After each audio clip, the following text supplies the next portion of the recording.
Pendudukan Jepang di Indonesia dimulai sejak tanggal 9 Maret 1942 dan merupakan rangkaian dari politik imperialisme di Asia Tenggara dan mengakibatkan kemajuan industri di Jepang maju sangat pesat dan membuat strategi ekspansi untuk mencari bahan mentah sumber pangan dan pemasaran baru.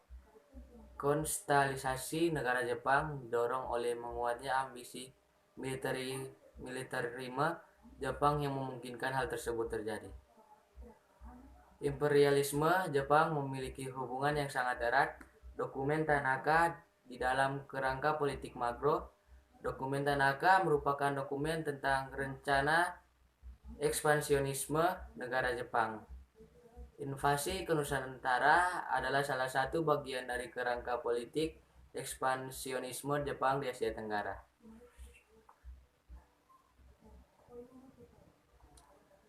Jepang bercita-cita untuk membangun kawasan makmur di bawah naungannya bersama dengan Asia Timur Raya dan direalisasikan dengan cara mencetuskan Perang Asia Timur Raya.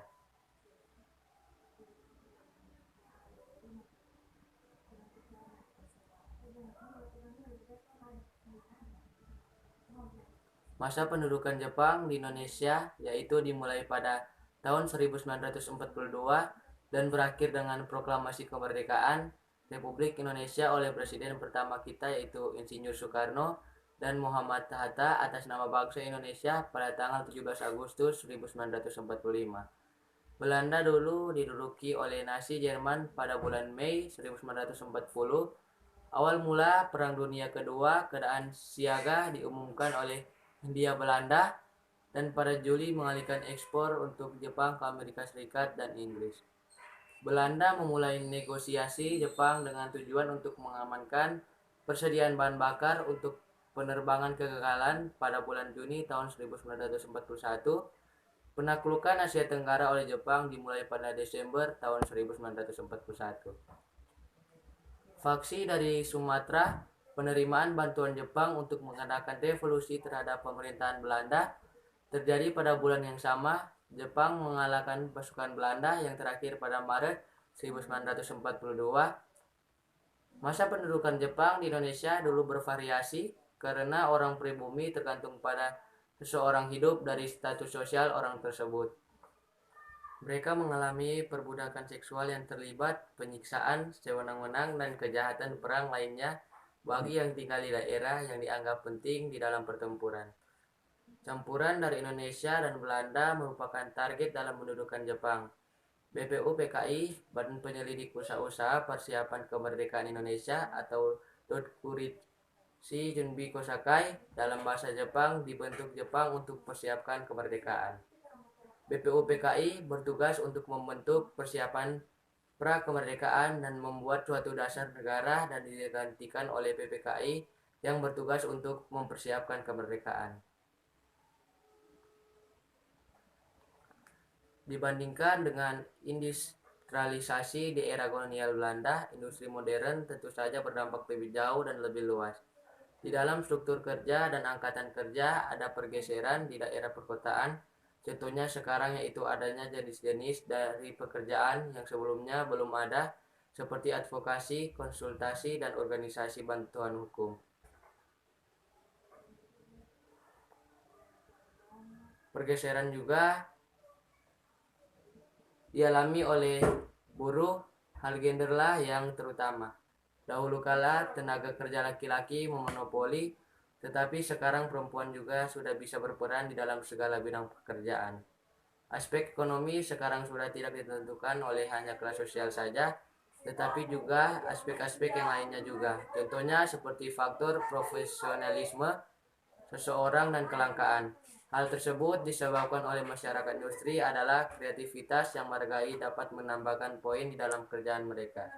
Masyarakat industri akan sangat menghargai orang-orang yang berpendidikan tinggi. Dan orang yang lebih rendah sebaiknya ditempatkan pada strata yang lebih rendah.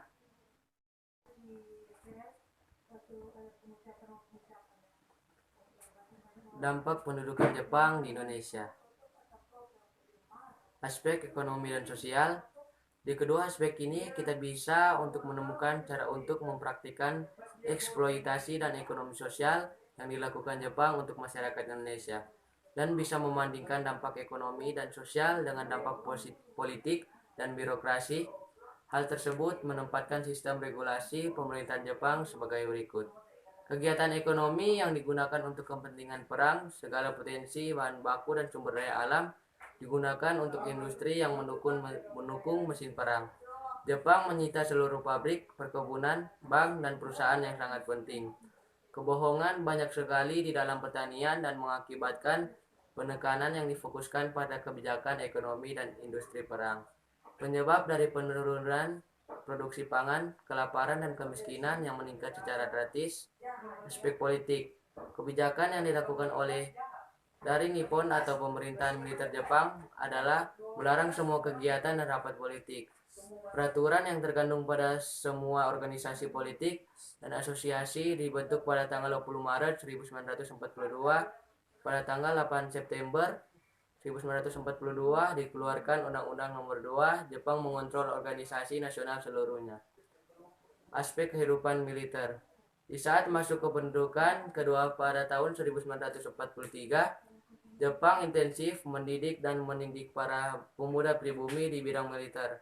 Hal tersebut karena situasi di medan perang yang terjadi di Asia Pasifik semakin mempersulit Jepang. Mulai dari pertempuran Laut Midway pada Juni 1942 dan sekitar Laut Koral, kondisi dibuat tambah parah dengan jatuhnya Guadalcanal yang merupakan basis dari kekuatan Jepang di Pasifik. Dampak dari kependudukan Jepang. Dampak positif, tidak terlalu banyak positif dari kependudukan Jepang. Dampaknya yaitu yang pertama, Indonesia boleh menjadi bahasa nasional, komunikasi, dan menyebabkan Indonesia memantapkan dirinya sebagai bahasa nasional. Yang kedua, untuk mendapatkan dukungan dari masyarakat Indonesia, Jepang mendekati pemimpin dari Indonesia seperti Soekarno dengan harapan untuk Jepang memobilisasi masyarakat Indonesia. Pengakuan Jepang menegaskan posisi nasional Indonesia dan mereka memberikan kesempatan untuk memimpin umatnya.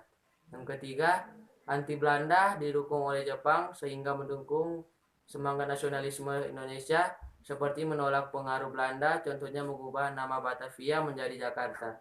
Yang keempat, mendirikan sekolah dasar 6 tahun dan 9 tahun lebih mudah dari yang lama dan SLTA. Yang kelima, di bidang ekonomi, Kumiai pembentukan koperasi ditunjukkan dengan tujuan kebaikan bersama.